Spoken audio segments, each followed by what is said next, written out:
El día de hoy vamos a tratar un tema que es fundamental, básico, porque vamos a reflexionar sobre un aspecto de la vida que nos va a permitir despertar. Pero para conectarnos con el tema del día de hoy, vamos a recordar una breve historia de un personaje muy especial que fue el Buda. Pero lo que nos interesa de la historia de este gran ser, de este venerable maestro, es que él no siempre fue un iluminado. Hubo un tiempo en que fue una persona como nosotros, con una mente inquieta, dormida.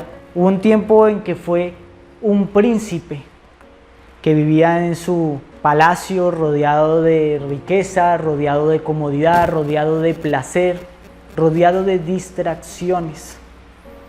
Así vivió el príncipe que en entonces se llamaba Siddhartha Gautama. 29 años, imagínense.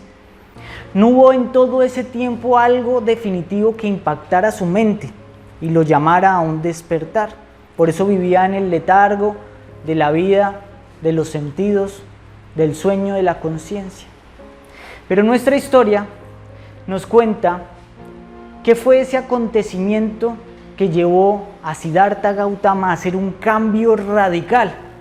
Porque el objetivo de esta conferencia del día de hoy es que tal vez a nosotros nos pueda ocurrir lo mismo, que algo impacte nuestra conciencia para llevarnos a un cambio revolucionario.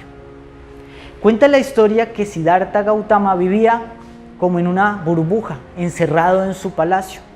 El rey lo había aislado del mundo para que no se ocupara de nada más que de pensar en su futuro reinado, en ocupar en el futuro el puesto del rey. Pero el joven Siddhartha a sus 29 años no conocía el mundo y quería conocer qué había más allá de los muros del palacio. Y fue así como le pidió a su padre que lo dejara salir. Su padre, el rey, organizó un desfile para que Siddhartha conociera el mundo y el mundo lo conociera a él. Y fue un desfile lleno de pompa, limpiaron las calles, pusieron flores, salieron los músicos. Al principio todo iba maravillosamente espléndido, como cualquier desfile real. Pero en ese desfile habrían de presentarse 3 encuentros que cambiarían la vida de Buda, de Siddhartha en aquel entonces, para siempre. Cuenta la historia de que en medio de su desfile, Siddhartha Gautama divisó a lo lejos un primer encuentro. Miró a la distancia y se veía un hombre deformado, encorvado, con gestos de dolor. Y aterrorizado le preguntó a su cochero, que se llamaba Channa. Le decía: Channa, ¿qué es eso? ¿Qué le ocurre a ese hombre de allí? ¿Por qué sufre? Y Channa, su cochero, le dijo: Señor, eso es la enfermedad que diezma nuestra salud y que puede acabar con nuestra vitalidad y nuestras fuerzas y nuestro cuerpo físico. Y para Siddhartha esto era algo completamente nuevo. Él no conocía la enfermedad, ni que su cuerpo estaba propenso a enfermarse, a decaer y a llegar a esa condición. Aturdido, el desfile continuó, pero no mucho tiempo después habría de darse un segundo encuentro que impactaría la mente de Siddhartha. A lo lejos vio un hombre con la piel arrugada, encorvado, sin dientes en su boca, con la cabeza sin cabello, y el poco cabello que tenía era cano de otro color, descolorido, con la piel seca y apoyado en un bastón. Entonces Siddhartha le pregunta a su cochero Channa: Channa, ¿qué le ocurre a ese hombre? ¿También es la enfermedad? Y Channa le dijo: no, mi señor, eso se llama la vejez. Y a todos nos va a venir la vejez con los síntomas que ves en ese hombre, con esos rasgos. A todos se nos arruga la piel, nuestras fuerzas decaen, nuestra memoria se apaga. Imagínense que todo esto era nuevo para el joven príncipe, que sin haber digerido esa experiencia, más adelante tuvo un tercer y último encuentro, porque cerca a las orillas del río vio a un hombre acostado encima de unos leños y a sus familiares llorando, rígido, quieto, con la piel blanquecina, con alguna que otra mosca parándose en su cuerpo. Y entonces Siddhartha, asombrado, le dijo: Channa, ¿qué le pasa a ese hombre que está allí? Y el cochero le dijo: mi señor, esto es la muerte. Y a todos nos vendrá en algún momento. No sabemos si hoy o si mañana, porque todos tenemos nuestros días contados.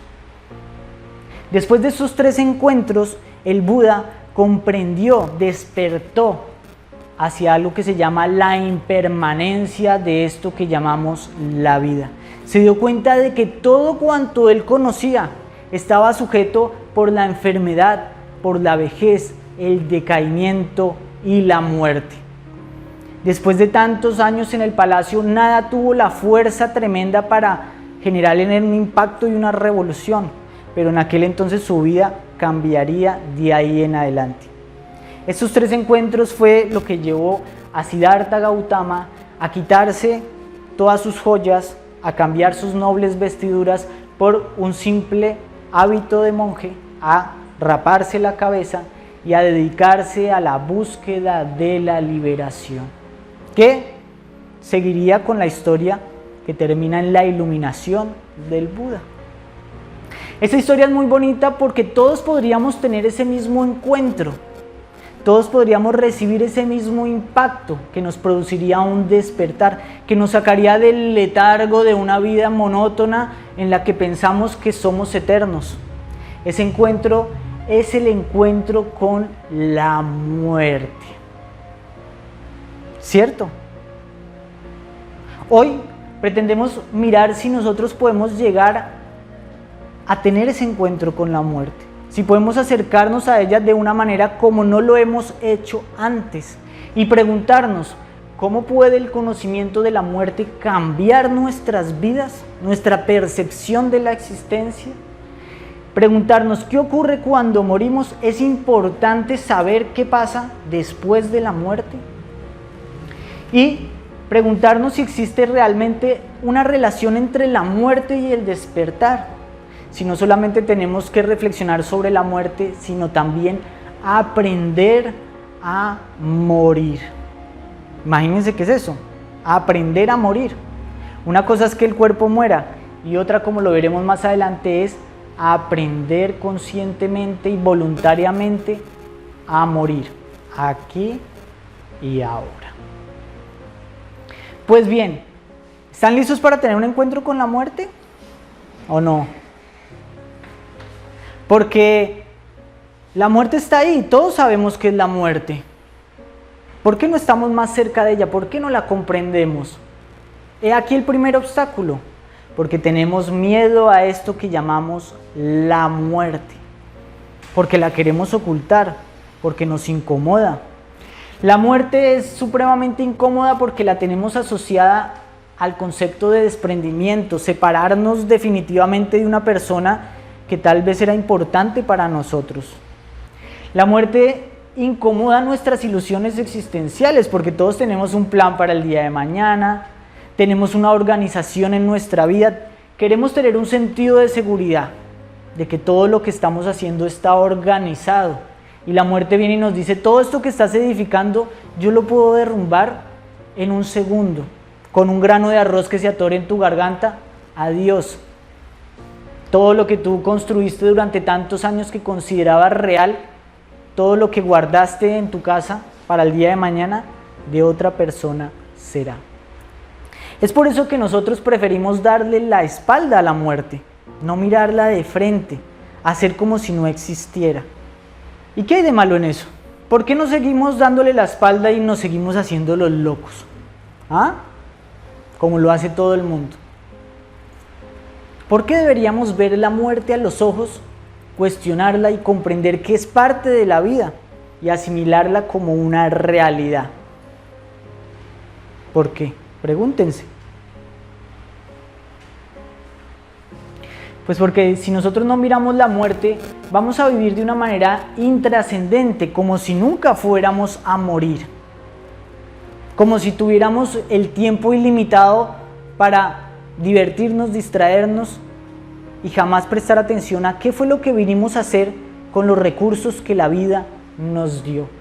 Si nosotros ignoramos la muerte, vamos a conformarnos con una manera de vivir que no solamente es intrascendente, sino que nos lleva a decaer, a deteriorarnos psicológica y espiritualmente. Todos los grandes maestros nos han advertido que estamos dormidos y que tenemos que despertar, porque en nuestro sueño dedicamos todas nuestras energías a lo intrascendente, como si estas cosas fueran trascendentes. Decía el Maestro Jesús en una parábola que había un hombre rico que había producido mucho, y él pensaba dentro de sí diciendo: ¿qué haré? Porque no tengo dónde guardar todos mis frutos que he producido. Y pensaba dentro de sí: esto haré, derribaré mis graneros y los haré más grandes, y allí guardaré todos mis frutos y mis bienes. Ese es el pensamiento colectivo y popular, porque buscamos esa seguridad de saber que tenemos un granero lleno para el día de adelante, para el día futuro, y decirnos a nosotros mismos: diré a mi alma, muchos bienes tienes guardados, repósate, come, bebe, regocíjate, disfruta. Pero Dios le dijo: necio, esta noche vienen a pedir de tu alma, y lo que has provisto, ¿de quién será? Esta es una parábola de los evangelios que nos narra esta actitud que tenemos casi todos los seres humanos, de pensar exclusivamente en la vida terrena.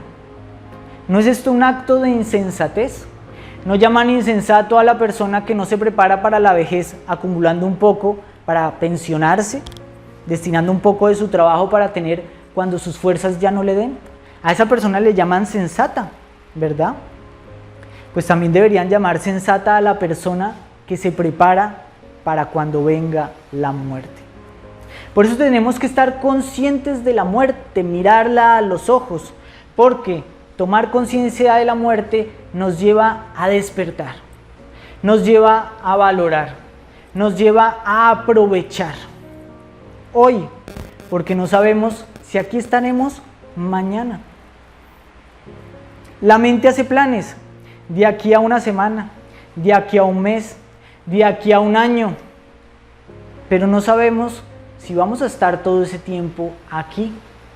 Y de pronto en nuestros planes no hemos pensado: ¿a qué he venido yo al mundo?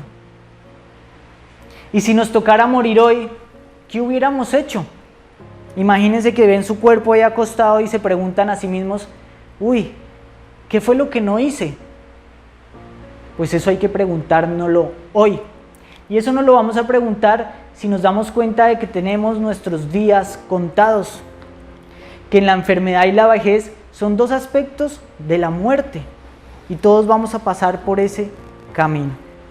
Estudiar la muerte nos lleva a darnos cuenta que tenemos un cuerpo limitado, pasajero, una vitalidad y recursos que son temporales. La fuerza, la vitalidad, la inteligencia que tienen hoy, no sabemos si la tendremos el día de mañana. Esto nos lleva a despertar, esto nos lleva a valorar. El conocimiento del día de la muerte nos hace pensar que algún día tenemos que dar cuenta de lo que hicimos en la vida, de que vinimos a hacer algo y tal vez no nos interesamos en descubrir qué fue eso que vinimos a hacer, cuál fue nuestra misión y tarea existencial. Y nos lleva a darnos cuenta que con nuestros actos somos nosotros los que trazamos ese destino. Por el conocimiento de la muerte también nos hace pensar que la muerte no es un final, sino es una puerta para otro ciclo, para otro nivel, para un gran cambio. Que la vida no termina con la muerte. Todos los grandes maestros nos han enseñado sobre esto. Nos han dicho que existen mundos y dimensiones superiores, intermedios e inferiores, y que cada persona después de la muerte sigue su curso y puede trasladarse a cualquiera de estos mundos. Por eso a nosotros nos interesa reflexionar desde esta perspectiva y preguntarnos: ¿qué ocurre cuando morimos? ¿Sabemos qué pasa cuando morimos? Porque ¿cómo nos vamos a preparar para la muerte si no sabemos qué es lo que ocurre en aquel momento? ¿Verdad? Pues bien, cuando nosotros morimos, algo termina y hay algo que continúa. ¿Qué termina? Pues se desintegra el cuerpo físico, el vital y la personalidad. Toda nuestra figura existencial, nuestro nombre, apellido, cuenta bancaria, posesiones, todo eso queda aquí. Algunas cosas se disuelven como el cuerpo físico y otras se las reparten. Había un dicho que decía, no sé si lo han escuchado, que la muerte tiene la capacidad de igualar a todos los seres. ¿Sí lo habían escuchado? ¿Por qué? Pues porque el rey, el pobre, el millonario, el enfermo, todos quedan igualados. Todos lo pierden todo.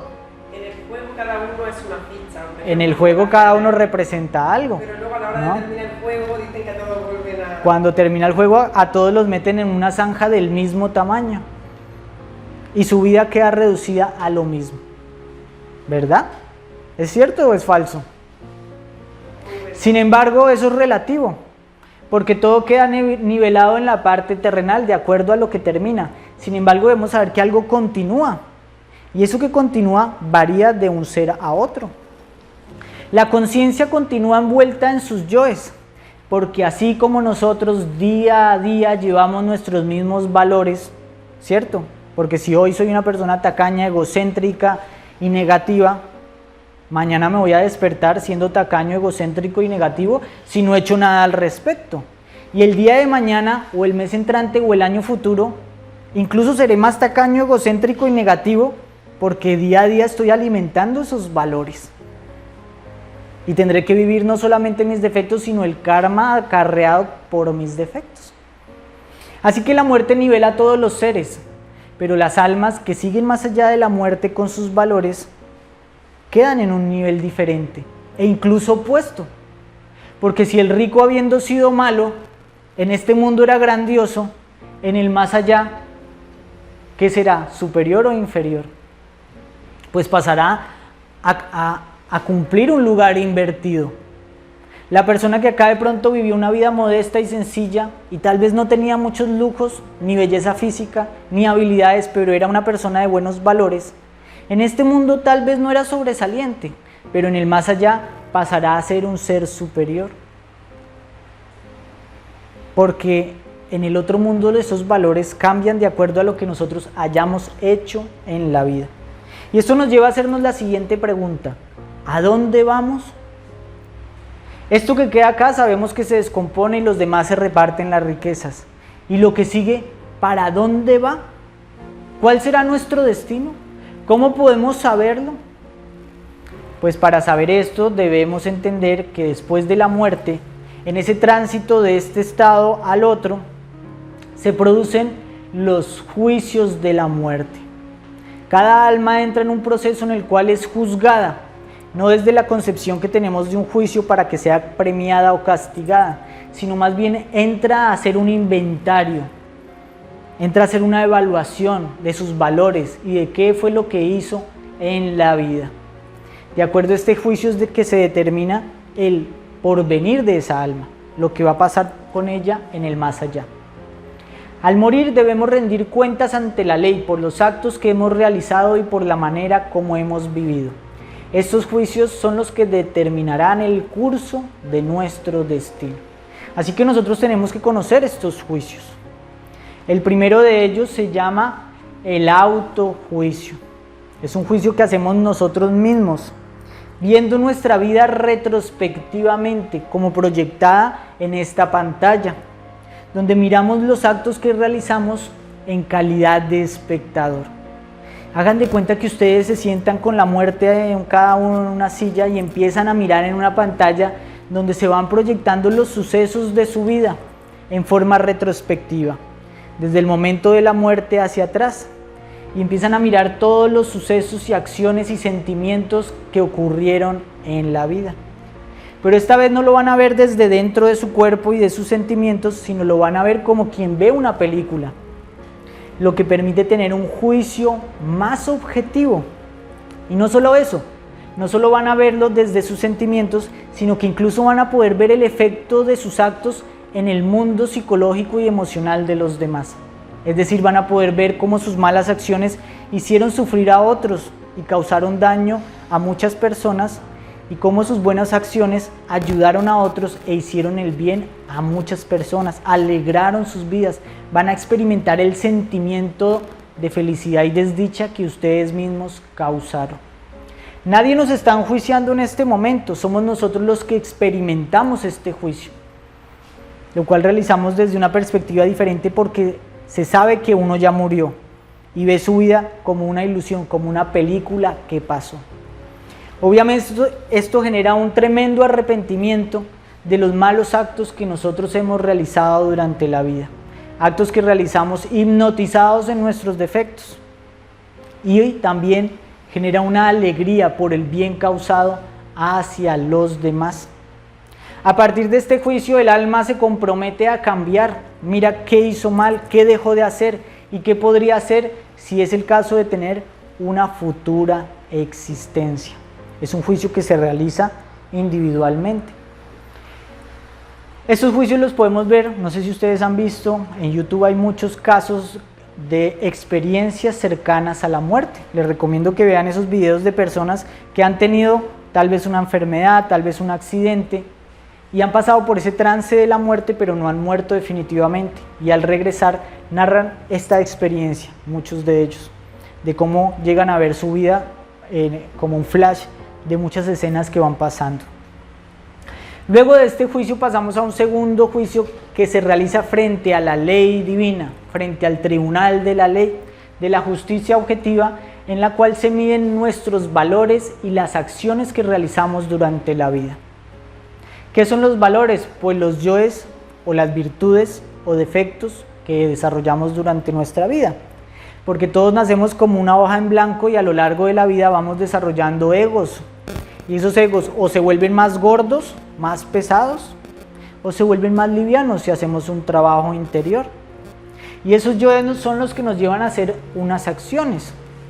Si yo soy una persona egoísta e iracunda, pues lo obvio es que haya realizado muchas acciones de egoísmo y de violencia, de maltrato a los demás con esos yoes de la ira, ¿cierto? Aquí se miden todos los valores y acciones y esto va a determinar el tamaño de nuestros yoes y va a determinar el karma. Es decir, el destino que nos depara para una futura existencia. Debemos tener en cuenta que en este juicio no se miden ni las buenas intenciones, ni los proyectos que nosotros teníamos por realizar, ni si yo era una persona de un buen cargo en la sociedad, sino solamente se miden los actos, solo se tienen en cuenta lo que se hizo y lo que se dejó de hacer. Sobre esto y sobre las buenas acciones, debemos preguntarnos algo muy importante. ¿Cuántas buenas acciones hemos realizado hoy? ¿Nos estamos preparando para este juicio?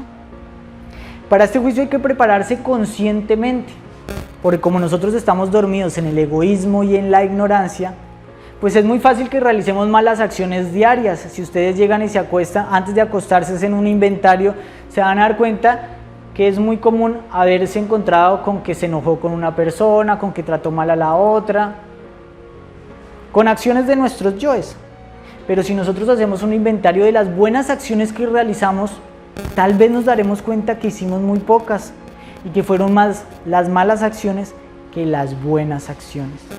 Porque mientras estamos sumidos en el sueño y en la ignorancia, en el egoísmo, es más fácil actuar mal hacia los demás que actuar bien hacia los demás. Por eso tenemos que hacer como decían los Boy Scouts, preguntarnos, ¿ya hicimos la buena acción del día? Hay que acumular estas buenas acciones. Sobre esto nos decía el Buda, cuando una persona regresa a su hogar después de haber estado largo tiempo ausente, es recibida afectuosamente por parientes y amigos. Eso es verdad, ¿no? Imagínense que ustedes se van a un país lejano y duran allá 1, 2, 3 años. Cuando regresan a su casa, sus parientes y sus amigos los reciben con afecto, con cordialidad, con cariño y con amor. Asimismo, de igual modo, los buenos actos realizados que realizamos en este mundo reciben con amor al hombre virtuoso cuando llega a los mundos superiores. Ese es el tesoro que tenemos que hacernos en los cielos, aquel tesoro que nos exhortaba Jesús a conquistar. No busquéis tesoros en la tierra, sino aprende a hacerte tesoros en los cielos. Hay que preguntarnos, ¿qué buena acción he realizado hoy? ¿Y son más las malas acciones que he realizado que las buenas? Y entonces, de esta manera estamos descubriendo cuál es nuestro destino. no por las buenas intenciones que tenemos, sino por los hechos de nuestra vida práctica. Y bueno, un tercer juicio es el juicio en el cual se nos realiza una medición del fuego. La medición del fuego está relacionada con la energía creadora sexual.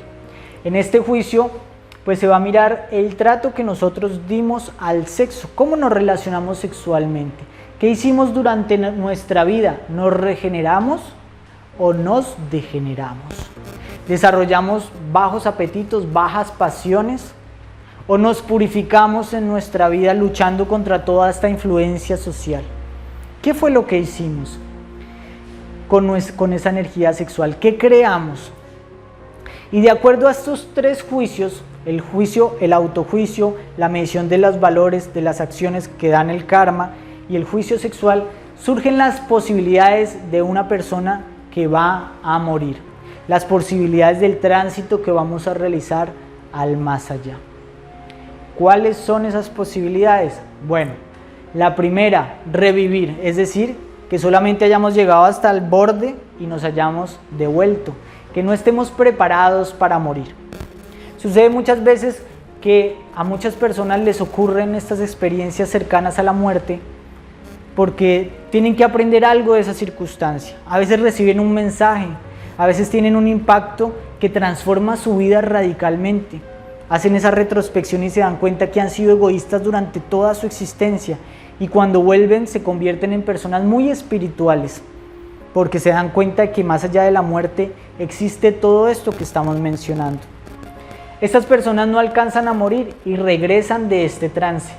Hay otras que tienen la oportunidad de ascender a lo que se llaman las religiones el cielo, dimensiones superiores, mundos que reúnen a las buenas almas, porque todos los seres se reúnen por afinidad después de la muerte en un lugar que les es afín.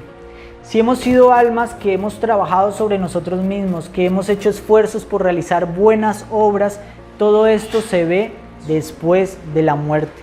Y nos reunimos con esas almas espirituales en otras dimensiones, ya sea para tomar un descanso y volver a nacer en una próxima existencia y terminar el trabajo interior, ya sea para quedarnos allí un tiempo indefinido. Pasamos a esos mundos espirituales donde no está el sufrimiento de este mundo, de tener un cuerpo, de las relaciones, de todo el sufrimiento que implica estar sujetos a la muerte, sujetos a la enfermedad, etc. Hay otra posibilidad que es quedar en el limbo, quedamos en un estado intermedio, ni aquí ni allá, ni en los mundos superiores ni en los mundos inferiores, sino una zona intermedia, esperando un nuevo cuerpo para renacer. Ese es el destino general para las personas tibias. ¿Sí saben cuáles son las personas tibias? Las personas que en la vida cotidiana no se dedicaron ni a ser buenas ni a ser malas. Personas que vivieron dormidas durante toda su existencia y que están transmigrando en una y otra vida sin saber todos estos misterios de la realidad espiritual. Simplemente mueren y quedan inconscientes, como cuando ustedes se duermen, que quedan divagando en una zona donde ni siquiera saben que están dormidos y luego vuelven a renacer. Y hay un destino indeseable que es el que llamamos la involución. Este destino consiste en descender a planos inferiores de conciencia, a lo que se llama los mundos infiernos, para que se produzca la descomposición del alma, la descomposición del ego. En las infradimensiones, lo que también se llama la muerte segunda. Esos son los mundos indeseables, donde las almas de las personas que actuaron con maldad sin refrenamiento deben ir a expiar sus delitos y a que sus almas sean liberadas o la esencia sea liberada de las malas almas que construyeron durante la vida. La muerte segunda es el descenso indeseable a los mundos infiernos o inferiores, resultado de un proceso gradual de degeneramiento y de la práctica de la maldad. Muchas personas dudan del infierno y sin embargo no hay que ir a otra dimensión para conocer el infierno. En este mismo mundo puede verse el infierno. Hay personas que son capaces de construir un infierno en este mundo y de realizar atrocidades que no son de este mundo. Esas son las almas que van a este tipo de lugares, no como un castigo, ojo, porque el infierno no es un castigo de un Dios que agarra y nos tira de un golpe a un mundo de dolor, sino es la afinidad a la que las almas dormidas, entregadas al mal, se buscan porque así son personas dedicadas al mal, van a un mundo en el que existe solamente el mal. Allí la conciencia pasa por un proceso muy penoso de limpieza, donde se desintegra el ego y se expía la deuda kármica. Este destino no se le desea ni al peor enemigo, ¿cierto? Y es importante que nosotros contemplemos estos mundos, porque a veces no tenemos el amor para actuar bien y para ganarnos los mundos superiores. Por lo menos tenemos que tener refrenamiento sabiendo de que existe este mal destino. Sobre eso nos advertía Tomás de Kempis, un gran sabio, lo siguiente: bueno es que si el amor no nos desvía de lo malo, por lo menos el temor del infierno nos refrene. ¿Cierto? Si nosotros no nos podemos desviar por amor y por virtud y por conciencia de lo malo, por lo menos tengamos temor de que existen estos planos inferiores, de los cuales no hay salida hasta que no se desintegre toda la maldad que hemos cultivado en la vida. De esto hablaremos en otra conferencia ampliamente. Ahora bien, estos son los destinos que nos pueden deparar después de la muerte, sabiendo que la muerte puede venir hoy, mañana, en un mes, en un año, no sabemos cuándo, que vendrá algún día y nos dará ese beso mortal que nos llevará al más allá. Urge preguntarnos cómo prepararnos para el día de la muerte, cómo prepararnos para ese encuentro. ¿Cómo nos vamos a preparar? Miremos a la muerte a los ojos, sepamos que existe, advirtamos su presencia, valoremos la vida y los recursos que tenemos hoy, no dejemos para mañana lo que podemos hacer hoy. La muerte nos despierta, nos despabila, no sabemos si nos va a agarrar una enfermedad, no importa qué edad tengamos, en cualquier momento puede llegar. ¿Cómo vamos a prepararnos para la muerte? Pues aprendiendo a morir. Curiosamente nos vamos a preparar para la muerte aprendiendo lo que es la muerte voluntaria, consciente, muriendo en nuestros defectos, muriendo en nuestro sueño, despertando, ¿verdad? Pero primero, para prepararnos para la muerte, debemos preguntarnos si realmente estamos viviendo. Antes de preocuparnos sobre cuándo vamos a morir, ¿por qué no nos preguntamos cuándo vamos a comenzar a vivir? No sea que nosotros seamos los muertos vivientes de los que hablaba Jesús en el Evangelio, que decía: deja que los muertos entierren a sus muertos. ¿Quiénes son esos muertos?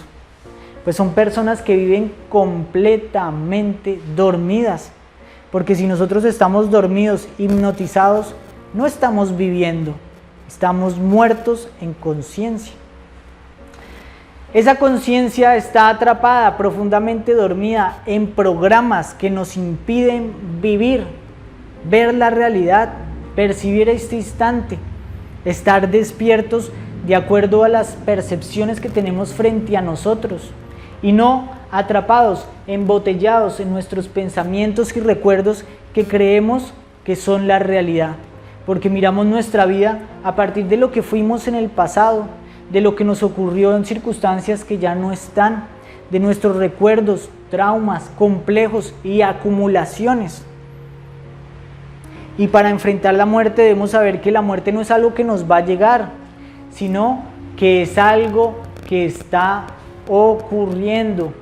La muerte no solamente es algo que va a ocurrir, sino algo que está ocurriendo, porque todo está en constante cambio, y ese cambio es muerte, un cambio irreversible, porque la persona que ustedes son hoy no es la misma persona que fueron hace un día, hace una semana, hace un mes, hace un año. Son personas diferentes biológica psíquicamente y en todos los niveles del ser, porque están cambiando.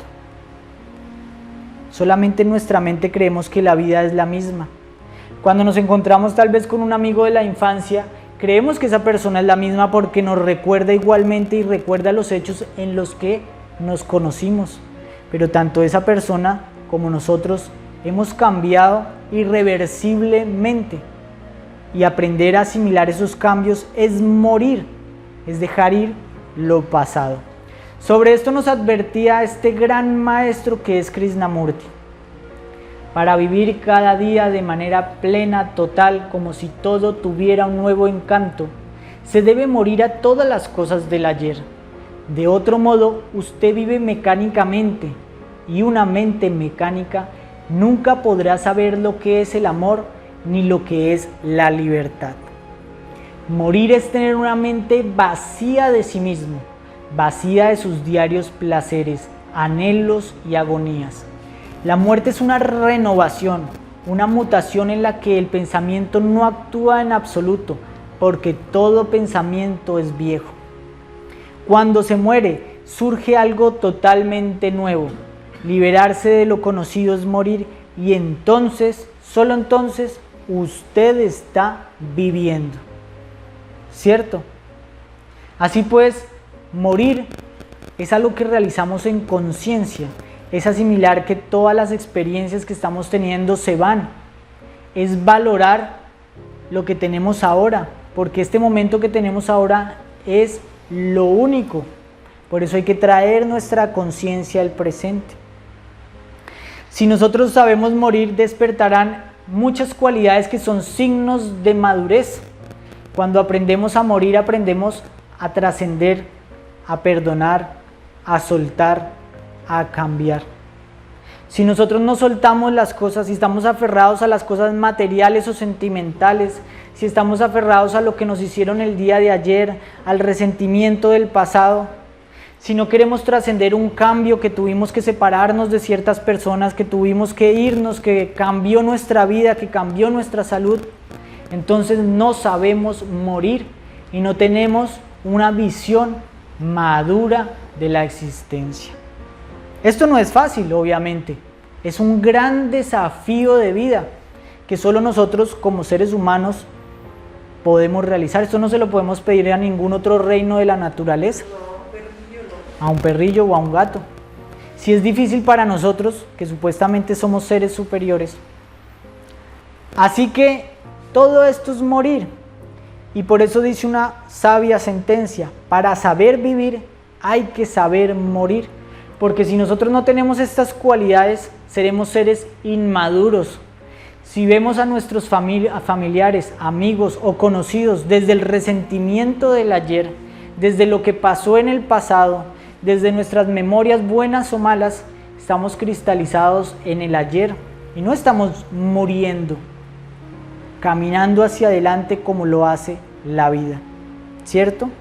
Obviamente esto es difícil porque estamos acostumbrados a ser personas mecánicas, de pensamientos repetitivos, a dormirnos en nuestra actividad mental, a nunca estar conscientes, despiertos. Y esto ha cristalizado en nosotros innumerables defectos psicológicos, conductas compulsivas que surgen en nosotros como una reacción automática. Solo es que alguien nos diga cierta palabra y nos enojamos y perdemos el control. O que nos digan una palabra buena y nos sentimos alegres, ¿cierto? Como un ordenador al que le presionan un botón. Estamos completamente inconscientes y dormidos. Pero aquí en estos estudios aprendemos todas las técnicas para romper esto, para liberar la conciencia, para despertar. Porque para que cambien nuestros malos hábitos, deben morir nuestros malos pensamientos. Para que cambie la manera intrascendente y madura de vivir, debemos cambiar lo que somos psicológicamente. Recordemos que la base de este proceso de muerte es la autoobservación diaria, concienzuda, atenta. Cada una de las circunstancias de nuestra vida cotidiana y relaciones debe convertirse en nosotros en una oportunidad maravillosa para morir, para despojarnos de ese viejo ser y permitir que un nuevo ser surja. Observarnos cuando estamos con familiares, cuando estamos alegres, cuando estamos tristes. Es una facultad que se va desarrollando y con el tiempo ustedes se impresionan de que están todo el tiempo autoobservándose. No hay lagunas de sueño en su día, sino que en cada relación ustedes están atentos y descubren un sentimiento de envidia, un sentimiento de egoísmo, un sentimiento de orgullo. Y a partir de esos descubrimientos podemos pasar a aplicar esos dos tipos de muerte que hemos estudiado en estos cursos. La muerte en marcha, que es no identificarse, no permitir que nuestra mente se asiente en un estado negativo, dejar descender la ira, dejar descender el orgullo, dejar descender esos pensamientos, como quien deja que el agua de un estanque se aclare y la arenilla que lo hace turbio se vaya al fondo, ¿cierto? Y otra clase de muerte muy importante, la muerte reflexiva, el examen de conciencia. Ojalá ustedes tengan una pequeña libretilla y antes de acostarse o a las primeras horas de levantarse, agarren y anoten y hagan un seguimiento a sus defectos. Se darán cuenta si tienen éxito, si lo hacen con atención, que en un día, en 15 minutos, en 10 o en 20 minutos, pueden descubrir algo asombroso de su mundo psicológico. Pueden llegar a ver que muchas de sus acciones están fundamentadas en un trauma, en un complejo, en un vacío. Y eso que descubrieron los va a cambiar de ahí en adelante. Jamás van a volver a ser los mismos. Como cuando uno arranca una planta de raíz y la tira al suelo, se seca. Nunca vuelve a brotar la flor en esa planta. Asimismo, cuando uno descubre un defecto y lo comprende con la meditación, jamás vuelve a surgir en nuestra conducta, en nuestras palabras, en nuestros actos, ¿cierto? Observando todo esto, pues esperamos que el contacto con la muerte tenga el mismo impacto que tuvo sobre el príncipe Siddhartha.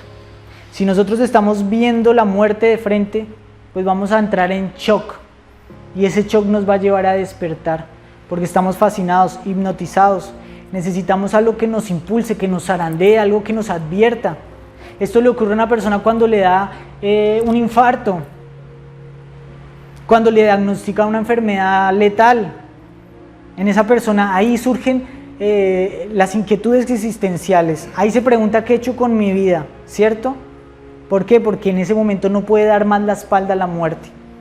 ¿Por qué esperar ese momento? ¿Por qué no ahora?